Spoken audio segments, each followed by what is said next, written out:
ಮದ್ದೂರು ತಾಲೂಕು ಭಾರತೀನಗರದಲ್ಲಿ ಪ್ರಜಾಪಿತ ಬ್ರಹ್ಮಕುಮಾರಿ ಈಶ್ವರೀಯ ವಿಶ್ವವಿದ್ಯಾಲಯದಲ್ಲಿ ಶಿವರಾತ್ರಿ ಹಬ್ಬದ ಧ್ವಜಾರೋಹಣವನ್ನು ಶುಕ್ರವಾರ ಮಧ್ಯಾಹ್ನ 3 ಗಂಟೆಯಲ್ಲಿ ಭಾರತೀಯ ಎಜುಕೇಷನ್ ಟ್ರಸ್ಟ್ನ ಸಿಒ ಆಶಯ್ ಜಿ ಮಧು ಅವರು ನೆರವೇರಿಸಿದರು. ಮಹಾಶಿವರಾತ್ರಿ ಅಂಗವಾಗಿ ಶಿವಲಿಂಗವನ್ನು ಪ್ರತಿಷ್ಠಾಪಿಸಿ ಭಕ್ತಿ ಪ್ರಧಾನವಾಗಿ ಪೂಜೆ ಸಲ್ಲಿಸಿ ಶಿವನ ಸಂದೇಶವನ್ನು ಭಕ್ತಾದಿಗಳಿಗೆ ತಿಳಿಸಲಾಯಿತು. ನಂತರ ಆಶಯ್ ಜಿ ಮಧು ಅವರು ಮಾತನಾಡಿ, ಮಾನವನ ನೆಮ್ಮದಿಗೆ ದೈವ ಭಕ್ತಿ ಅತ್ಯಗತ್ಯವಾಗಿದೆ. ಜೀವನ ಜಂಜಾಟದ ನಡುವೆ ದೇವರ ಮೊರೆ ಹೋಗುವುದರಿಂದ ಮನಸ್ಸಿಗೆ ಶಾಂತಿ ಸಿಗಲಿದೆ. ಶಿವನನ್ನು ದಯಾಸಾಗರ, ದಿವ್ಯದಾತ, ಶಂಕರ ಹೀಗೆ ಅನೇಕ ಹೆಸರುಗಳಿಂದ ಶಿವನನ್ನು ಕರೆಯಲ್ಪಡುತ್ತಾರೆ. ಎಲ್ಲಾ ದೇವತೆಗಳು ಪರಮಾತ್ಮ ಶಿವನಿಗೆ ಪೂಜೆ ಸಲ್ಲಿಸುತ್ತಾರೆ. ಪ್ರಕೃತಿಯು ಕೂಡ ಶಿವನಿಗೆ ತಲೆಬಾಗಿದೆ. ಕರ್ಮ ಪ್ರಾಪ್ತಿ ಮಾಡಿಕೊಳ್ಳಲು ಉಪವಾಸ ಮಾಡುತ್ತಾರೆ.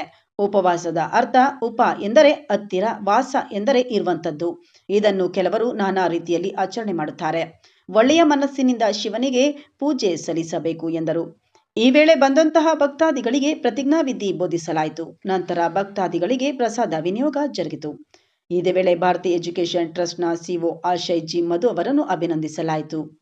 ಈ ಸಂದರ್ಭದಲ್ಲಿ ಪ್ರಜಾಪಿತ ಬ್ರಹ್ಮಕುಮಾರಿ ಈಶ್ವರಿ ವಿದ್ಯಾಲಯದ ಬಿಕೆ ಗೌರಿ, ತಾಲೂಕ್ ಪಂಚಾಯಿತಿ ಮಾಜಿ ಸದಸ್ಯ ಬಿ ಗಿರೀಶ್, ಪ್ರಾಥಮಿಕ ಕೃಷಿ ಪತ್ತಿನ ಸಹಕಾರ ಸಂಘದ ಮಾಜಿ ಅಧ್ಯಕ್ಷ ಹಾಗೂ ಹಾಲಿ ಸದಸ್ಯ ಆರ್ ಸಿದ್ದಪ್ಪ, ಗ್ರಾಮ ಪಂಚಾಯಿತಿ ಅಭಿವೃದ್ಧಿ ಅಧಿಕಾರಿ ಎನ್ ಸುಧಾ, ಸದಸ್ಯರಾದ Srinivas, master Boraiah, KS Gowda, Dasegowda, Rotary ಅಧ್ಯಕ್ಷ ನಂದೀಶ್, ಶಿಕ್ಷಕ ಕೆಎಸ್ ಶಿವರಾಮು, ಚಿಕ್ಕಸಿದ್ದೇಗೌಡ, ಬ್ರಹ್ಮಕುಮಾರಿ ಆಶ್ರಮದ ಸಹೋದರ ಸಹೋದರಿಯರು ಸೇರಿದಂತೆ ಹಲವರು ಪೂಜೆಯಲ್ಲಿ ಪಾಲ್ಗೊಂಡಿದ್ದರು.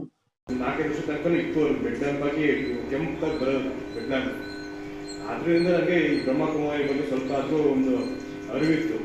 ಆಮೇಲೆ ನಮ್ಮ ಅಜ್ಜಿಯವರು ನಮ್ಮ ಮನೆ ಬೆಂಗಳೂರು ಬಂದಾಗ ನಮ್ಮ RTC ಲೇಔಟ್ ಹತ್ರ ಒಂದು ಬ್ರಹ್ಮಕುಮಾರಿ ಸಮಾಜ ಇದೆ. ಅಲ್ಲಿ ನಾನೇ ವಾಕಿಂಗ್ ಮಾಡ್ಕೊಂಡು ಕರ್ಕೊಂಡು ಹೋಗೋದು, ರೋಡ್ ಕ್ರಾಸ್ ಮಾಡಿಸ್ಕೊಂಡು. ಇಷ್ಟೇ ನನಗೆ ಬ್ರಹ್ಮಕುಮಾರಿ ಸಮಾಜದ ಬಗ್ಗೆ ಗೊತ್ತಿರೋದು. ತೀರಾ ಆಳವಾಗಿ ನಾನು ತಿಳ್ಕೊಂಡಿಲ್ಲ. ಮುಂದಿನ ದಿನಗಳಲ್ಲಿ ಸಿಸ್ಟರ್ ಕರೆದಾಗ ಏನೇ ಕಾರ್ಯಕ್ರಮ ಇದನ್ನು ಬಂದು ಈಗ ಸಮಾಜದ ಬಗ್ಗೆ ಇನ್ನೂ ಸ್ವಲ್ಪ ಹೆಚ್ಚಿನ